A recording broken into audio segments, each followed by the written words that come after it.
A medicina espiritual vem crescendo, ganhando credibilidade e comprovação científica. Existem escolas, universidades, Harvard, por exemplo, Stanford. São universidades que dedicam disciplinas para estudar a espiritualidade aplicada à saúde. As escolas australianas de Melbourne, a Universidade de Melbourne, a Universidade de Copenhague, algumas universidades chinesas, em Taipei, são escolas médicas que deram uma abertura absoluta para os conhecimentos da espiritualidade na prática médica. A AME Brasil, que é realmente a entidade máter que congrega todas as outras AMEs nos diversos estados da federação, tem trabalhos maravilhosos, trabalho científico de alto valor, procurando fazer o casamento entre medicina e espiritualidade. Em Santa Catarina, a união entre medicina e espiritualidade é praticada no Núcleo Espírita Nosso Lar há 22 anos. Uma entidade sem fins lucrativos, mantida com doações espontâneas, o Nosso Lar, em São José, oferece tratamento complementar aos pacientes. Nós encontramos a nossa vocação, que era a saúde. E então juntamos-nos a médicos, a cientistas, estudiosos e começamos a praticar a medicina vibracional, que é a medicina indicada pelos espíritos. É fundamental a responsabilidade do paciente no seu diagnóstico mais precoce possível, na sua condução das orientações que o seu médico define. Tanto é que aqui em Nosso Lar nenhum paciente adentra a nossa instituição para tratamentos energéticos e espirituais complementares sem um diagnóstico médico.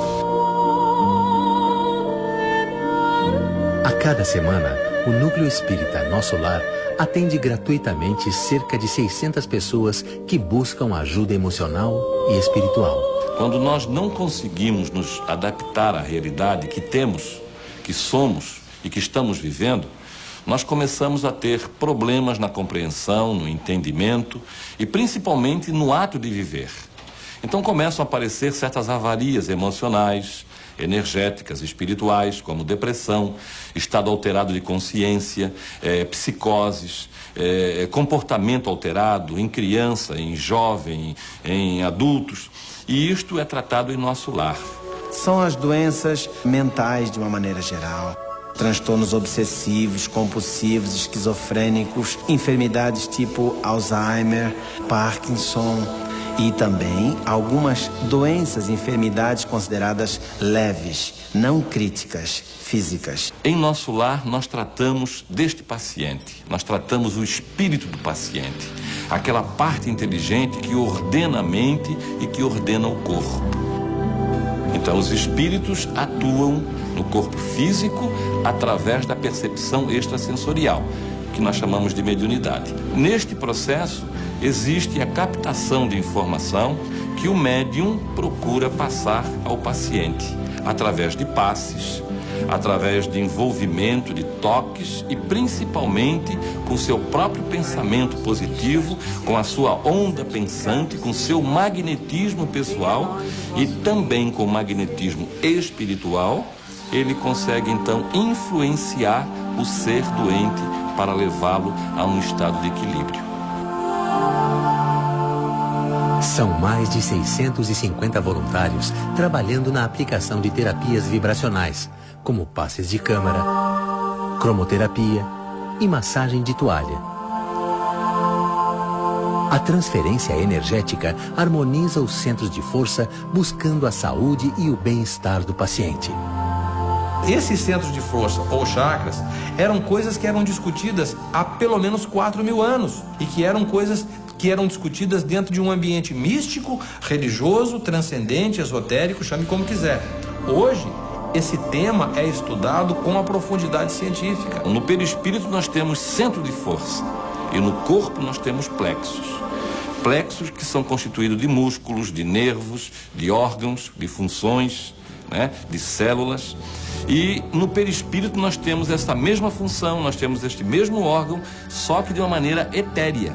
Esses centros de força existem dentro de uma condição vibracional específica. e que pode ser manipulados através de processos cirúrgicos espirituais, podem ser manipulados através de emissão de cores, passes e radiações e imposição de mãos. São centros transformadores. Captam, por exemplo, sensações, emoções, pensamentos, transformam-no em energia química. Por isso, essa ligação e essa necessidade de compreender mais a respeito de si mesmo, da sua própria anatomia, do seu pensamento, a força e o que significa um bom pensamento, um pensamento equilibrado, o que significa pensamentos negativos, levando a desequilíbrios no nosso sistema imunológico. Estudos científicos já mostram que o desequilíbrio mental e emocional é capaz de gerar doenças físicas. Existe uma conexão clara, inseparável das áreas pensantes, das áreas físicas. Nós temos glândulas poderosíssimas, como é a pineal, estudada hoje em dia no mundo científico em todo o planeta, como uma glândula de captação de informações preciosíssimas. Temos que ver o homem sempre, o indivíduo ser sempre como um todo. Não adianta tratarmos de um órgão lesado se ele representa única e exclusivamente um aviso. Ele está representando o ambiente, a parte mais fraca, a parte mais frágil do sistema imunológico, o sistema que cuida do nosso corpo biológico, que está conseguindo externar o que está indo na mente e o que está indo no espírito. Quando esse princípio inteligente não está em equilíbrio, ele começa a gerar desconforto generalizado no corpo físico, aonde nós temos as somatizações. A medicina não tem dúvidas disso. Você vê as úlceras pépticas, as úlceras duodenais, o infarto de miocárdio, as doenças degenerativas, uma gama enorme de patologias são decorrentes do estresse, que é a epidemia do século. Para nós não existe a doença, e sim o ser doente. Através de uma tomografia, o meu médico descobriu que eu tenho um meningioma, que é um tumor que se instalou na base do meu crânio, do meu cérebro. Desde o primeiro momento, eu fui em busca de um complemento para o tratamento. Irmã Jane, operação da tireoide, visando o tratamento. Para cuidar de forma integral dos pacientes de câncer e doenças degenerativas, o Núcleo Espírita Nosso Lar criou o Centro de Apoio ao Paciente com Câncer. No Ribeirão da Ilha, em Florianópolis, o CAPC atende hoje gratuitamente cerca de 150 pessoas por semana. Foi lá no CAPC que eu pude compreender o quanto é importante a gente estar em equilíbrio energético entre mente, corpo e espírito. Eu senti o que foi o efeito da cirurgia espiritual na minha barriga. Eu senti o efeito do passe, eu senti o efeito daquele algodãozinho te tranquilizando, daquelas luzes, da massagem nos pés. Eu disse, isso é o céu. Tanto o Núcleo Espírita Nosso Lar, e principalmente nos casos mais graves do CAPC, que é um centro adequado para essas práticas de cura espiritual, esses é que me encantam, me deixam realmente entusiasmado, depois de 50 anos de medicina, perceber que o caminho está à nossa frente. No próximo episódio, o tratamento integral através de terapias vibracionais, a cirurgia espiritual, o poder das emoções, do pensamento e da fé no processo da cura. Não só a fé numa força superior, mas também a fé na nossa capacidade individual e pessoal de transformação. E ver que a vida não é ausência de problemas, mas como a gente lida com eles. Temos possibilidades 1000 de sermos felizes, mesmo diante da enfermidade. A Deus e a Jesus, a prece da cura. Pai nosso que estás, santificado seja. Em busca da cura.